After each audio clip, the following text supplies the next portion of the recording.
औज़ुबिल्लाहिमिनश्शैतानिर्रजीम बिस्मिल्लाहिर्रहमानिर्रहीम।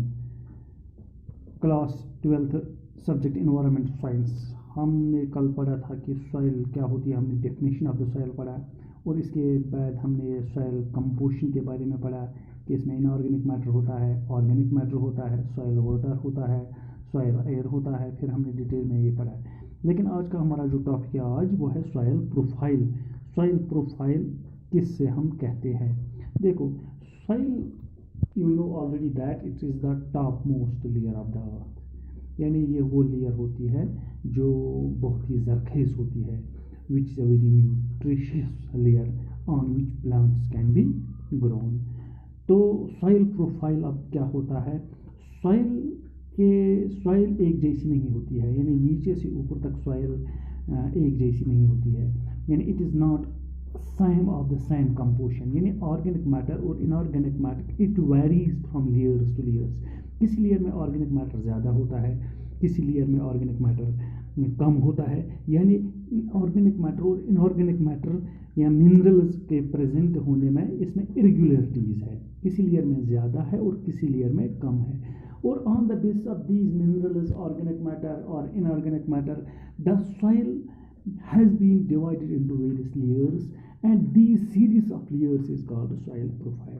So soil profile is the series of layers of soil that are imposed one above the other, जो एक के बाद दीगर है। और ये सॉइल प्रोफाइल जो हमारा अब बनता है, आप लोगों ने अब ये देख लिया कि it is because of the organic and inorganic matter of the soil, because it is distribution, it varies from layers to layers and form 5 or 6 layers of these layers of soil, but it depends upon the parent rock, topography and biological actions of the soil. किसी soil में आप देखते हैं 6 layers हो सकते हैं, 5, किसी में 8, लेकिन जो generally 5 or 6 layers of the soil are being noticed generally. For example, first layer जो होती है, जिसको हम होरिजन, इस लेयर को हम होरिजन भी कहते हैं, इसको हम ओ होरिजन का नाम देते हैं। जैसे कि यहाँ पे है ओ होरिजन, ये फर्स्ट लेयर है ओ होरिजन। दूसरा है ए होरिजन, फिर आता है ई होरिजन, फिर आता है बी, और इसको हम दूसरा नाम भी दे सकते हैं सब सॉयल।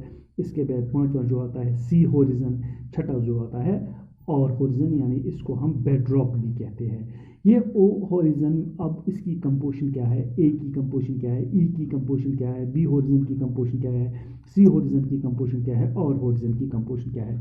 जैसे कि पहला है ओ horizon.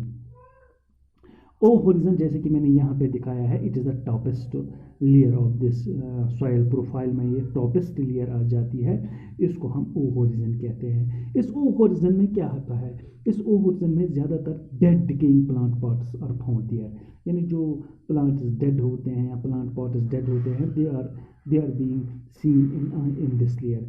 Such parts undergo decomposition, and कभी कभी इस ओ होरिजन को भी कितने बन जाते हैं, कैटेगरीज बनाते हैं 2, O1 एंड O2। O1 में कहा जाता है कि यहाँ पर dead decaying plant parts are found, यानी डेड डिकेइंग प्लांट पार्ट्स, जो प्लांट पार्ट्स गिरते हैं यहाँ से, they are found here. O2 में they are fully decomposed here, यानी completely decomposed, organic parts are completely decomposed. ये है ओ होरिजन। अब ओ होरिजन के बारे में हमने ये पढ़ा है, it is the toppest layer of the soil. इसमें डेड ऑर्गेनिक मैटर पाया जाता है, लीव्स पाए जाते हैं, टिंग्स पाए जाते हैं, ब्रांचेस पाए जाते हैं। They are either partly decomposed or in case of O2 horizon they are fully decomposed. इसके बाद जो आता है that is a horizon. A horizon this is a, यहाँ पे मैंने देखा है न्यूट्रेंट रिच मटेरियल यहाँ पे प्रेजेंट होता है। ये लेयर जो है दिस इज न्यूट्रिशियस लेयर। इसमें क्या होता है, decomposed organic matter is mixed evenly in the soil, यानी इसमें सॉइल के साथ साथ ये ऑर्गेनिक मैटर मिला हुआ होता है, एंड दे फॉर्म ह्यूमस। किस में ह्यूमस बन जाता है? अब ए होरिजन में ह्यूमस पाया जाता है, क्योंकि जो डेड डिकम्पोज्ड मैटर होता है that is being mixed with the soil and they form the humus, and it is the most nutritious layer of the soil. This is the most biologically active layer of the soil. इसके बाद जो आता है that is the E horizon.